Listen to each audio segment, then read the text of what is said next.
From Interior Alaska's most trusted news source, this is the Fbx Evening News. Good evening and thank you for joining us. Our top story, bail has been set in the case of a former Alaska State Trooper captain accused of sexual abuse. 76-year-old Warren Tanner is charged with 6 felony counts of sexual abuse of a minor. Bail was set this morning at $35,000 with an additional condition, including mandatory tracking device, third-party custodian, as well as no contact with the alleged victim. According to court documents, the abuse dates back to 2003, when Tanner allegedly abused the female victim in his North Pole home, forcing her to undress, then inappropriately touching her. The abuse reportedly continued until 2011. Trial for his case is set for May 19th. A Fairbanks man has been sentenced to 59 years in prison after beating the mother of his children in 2011. 41-year-old Edward Parks was convicted by a jury on charges of felony assault and kidnapping. Parks was found guilty last year on 7 counts for nearly beating the woman to death, held her captive for 3 days, and then trying to get another inmate to silence her. According to court documents, the woman sustained numerous injuries, including a collapsed lung and cracked ribs in the assault. Superior Court Judge Michael McConaughey ordered the sentencing on Wednesday morning.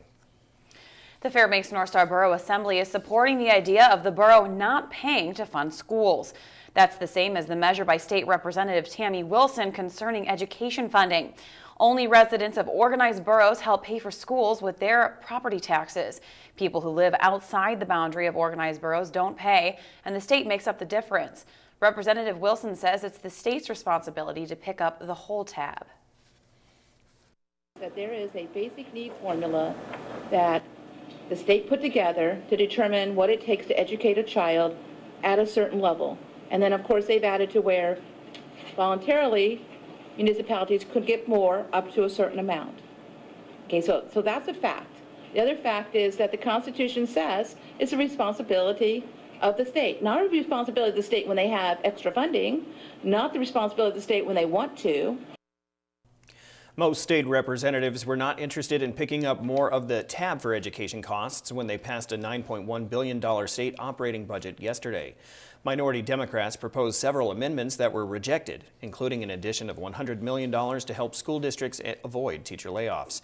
House Finance members said the details of school funding should be discussed later, specifically on bills dealing with increasing the per-pupil formula.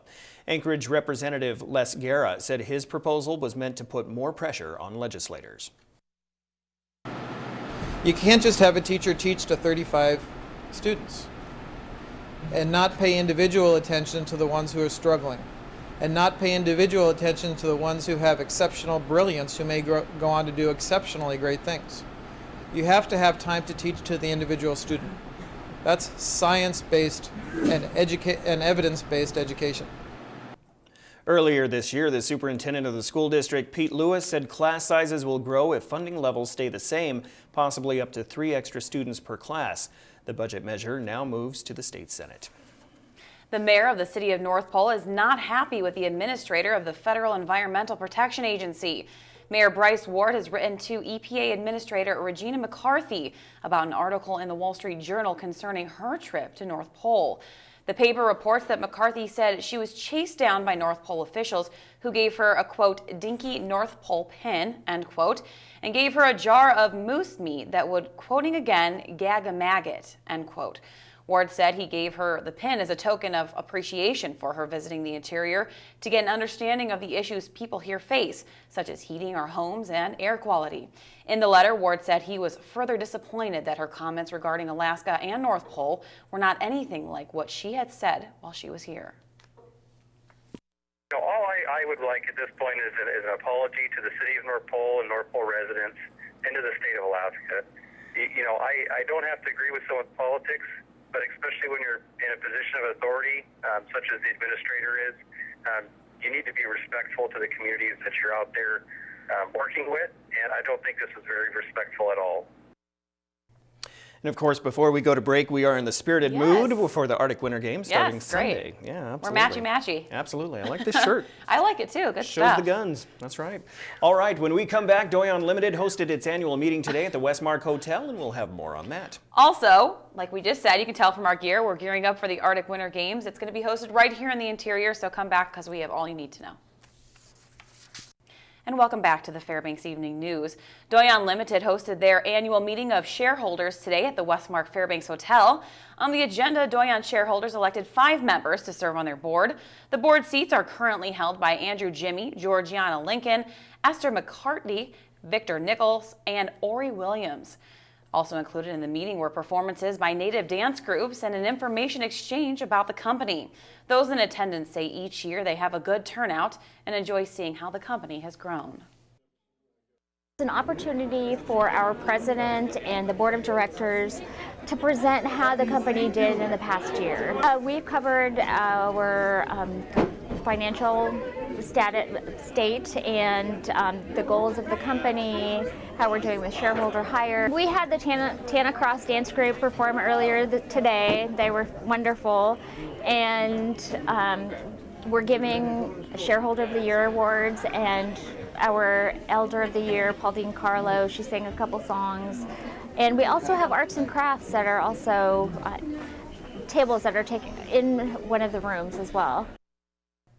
The Arctic Winter Games are quickly approaching, and Fairbanks has been seeing its first of the competitors arriving. The games will begin this Sunday with an opening ceremony at 6 p.m. at the Carlson Center as athletes from across the globe gather to compete in the farthest north competition. Several schools have been turned into athlete quarters, as those with the games say they expect thousands of visitors to the interior throughout the duration of the event. The athletes from each of the participating communities are selected by their team. There's 9 different contingents participating in the Arctic Winter Games. They come from as far away as northern Russia, Greenland, northern Europe, and then several communities from northern Canada, and then of course Alaska. The News Center will be broadcasting live from the Arctic Winter Games beginning Monday on the Fairbanks Evening News. Governor Sean Parnell released a final report about EPA's raid of several mines last August. The council determines there is no evidence that the Environmental Protection Agency broke laws while investigating mines in the 40 Mile River area. The governor says he is still disturbed by the operation, which involved armed federal agents looking for violations of the Clean Water Act. The report also highlights poor levels of communication between federal and state agencies. EPA in a statement says the report confirms investigations were conducted, quote, professionally and courteously. Alaska State Troopers will be increasing their enforcement for the St. Patrick's Day holiday. According to a press release, the ramp-up will begin today and last through March 18th. Troopers say they want to increase the awareness of the dangers of impaired driving as well as other driver behavior issues, reducing the number of serious injury crashes in the state. Now, troopers also encourage the public to use their Report Every Dangerous Driver Immediately or READY system by calling 911 if you see anyone driving dangerously. Delegates at the annual Tanana Chiefs Conference say they want fair treatment with regard to fishery management. They passed a resolution on Wednesday stating they want a larger role in decision-making. In recent years, declining king salmon runs in the Yukon-Kuskokwim area have led to restrictions on subsistence fishing. Many natives in the region say commercial fishing should be limited before placing limits on subsistence fishing. That resolution was among more than 60 resolutions that were considered. Most were approved. An arrest has been made in connection with a homicide that occurred outside of Palmer. State troopers took a 17-year-old male into custody in connection with the shooting death of a man found near a popular lookout. According to troopers, Jacob Deverak has been charged as an adult with 1 count of first-degree murder. Troopers originally responded to a report that a man had been shot to death near mile 52 of the Glen Highway and found the body of 45-year-old Frank Push Rook. The investigation is continuing. So, Daryl, what kind of games are you excited to see during this Arctic Winter Games? Skating, actually. I really like skating. Yeah. I hear there's snowboarding. That's right. But you know, I don't know. This will be my first. I'm really excited. Oh, really? But it always comes down, especially in Fairbanks, to hockey. And speaking of that, Yeah. Joe has highlights from last night's playoff hockey game between the Nanooks and the Seawolves, I heard including. it was a big one. Oh, it was huge. It was. Absolutely. Also, local basketball player, he gets a major award. All that and more with Joe with sports. Next.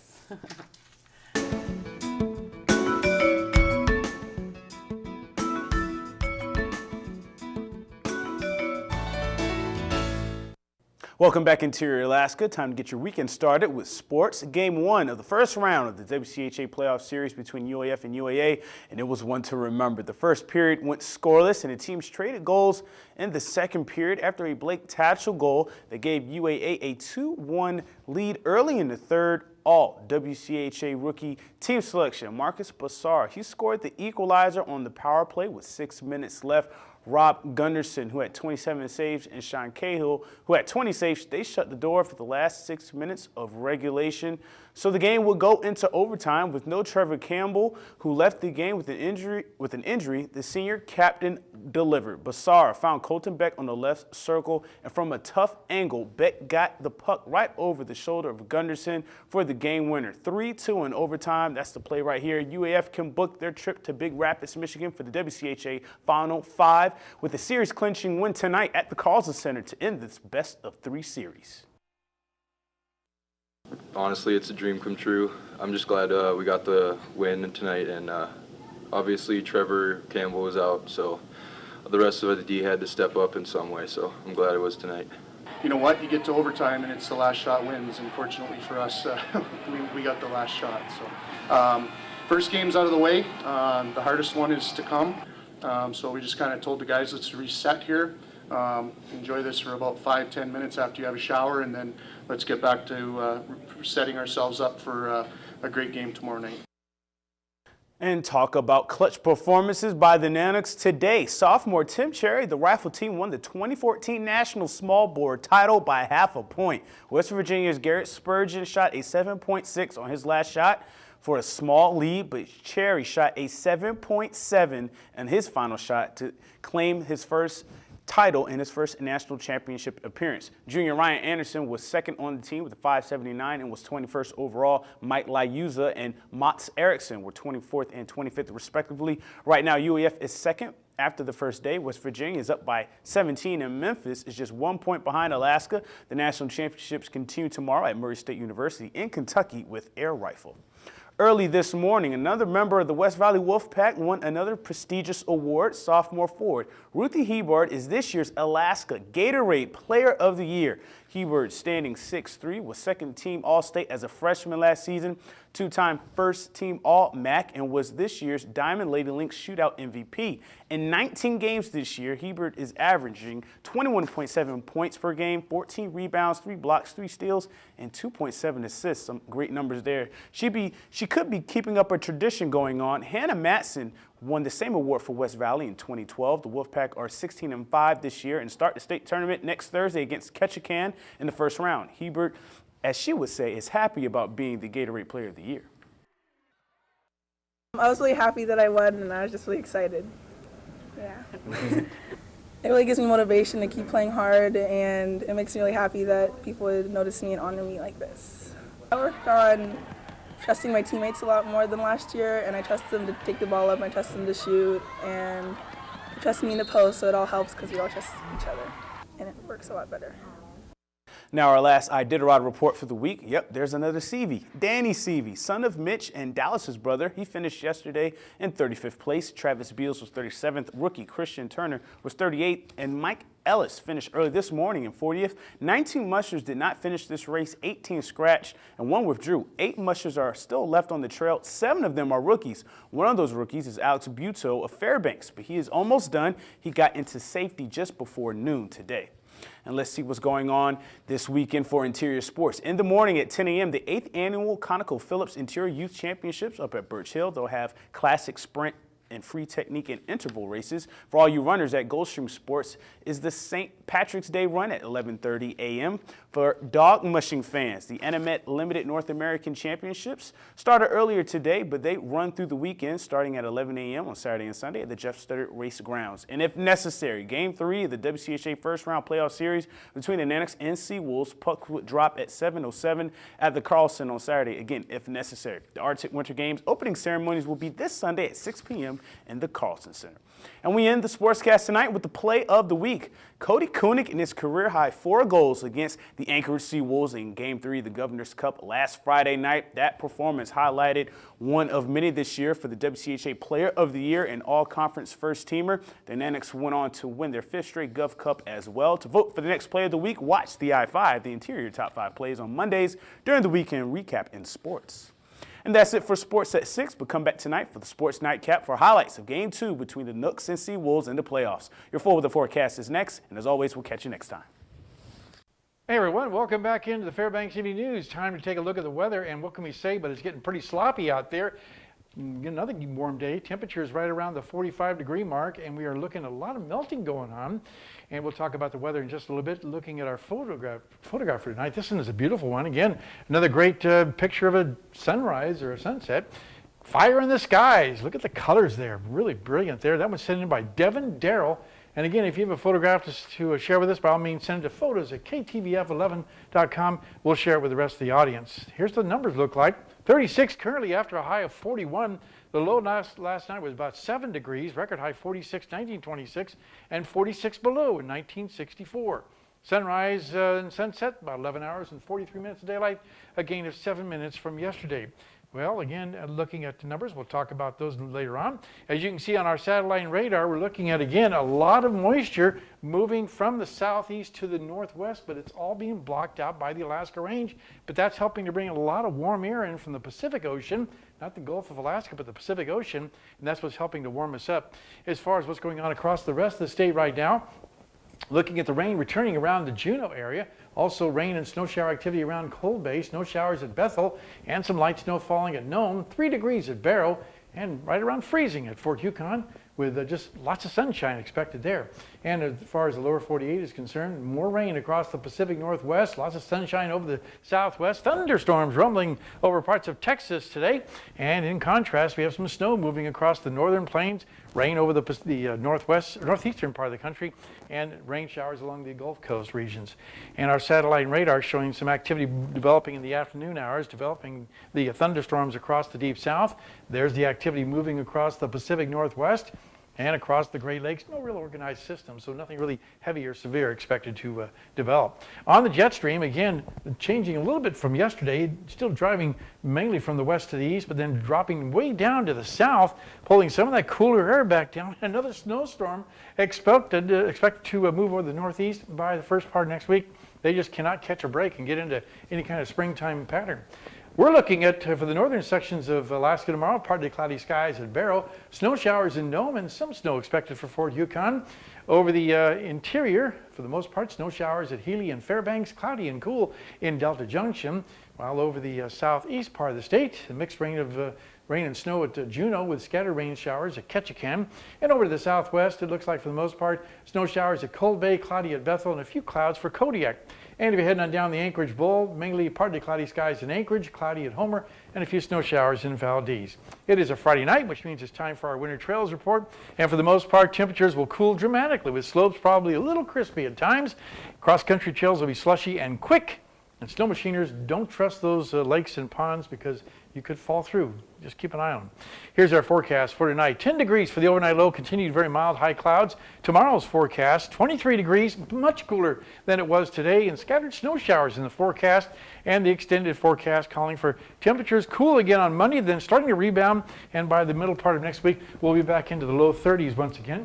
Overnight lows also rebounding nicely. In fact, looking at temperatures all 5 days, well, actually, except for Sunday night, looking at a 4-day period there, mainly temperatures in the single digits above zero. Look at us. Aren't we just awesome looking? This is probably the most dressed down I've ever been on a newscast, but I love it. It's fun. Yeah, and a big welcome to all the folks that are coming in for the Arctic Winter Games. We had some folks arriving today from Greenland. That's awesome. And we will be broadcasting live next week from the Arctic Winter Games, so that'll be a lot of fun. Yep. Yeah, absolutely. And I've actually, on the way here, I've saw plenty of different coats, people, groups and stuff like that. So they're already here, probably more than just one group. Yeah, that's exciting. Main thing we can't forget about is the big game tonight. They can wrap it up tonight with a win. Yeah, absolutely. Go Nooks. That's right. All right. Well, thank you, guys. We look sharp. That'll wrap up this edition of the Fairbanks Evening News. We are glad you could join us. Tonight on NBC Nightly News, another day and perhaps even more questions. We'll get the latest in that now week-long search for the missing Malaysia Airlines flight. I know I'm very interested in that, so stick around because that's coming up next with Brian Williams. And as always, join us here 6 days a week at 6 and 11 or online anytime at webcenter11.com. From all of us here at the News Center, have a great night. We'll see you back here at 11. Good night.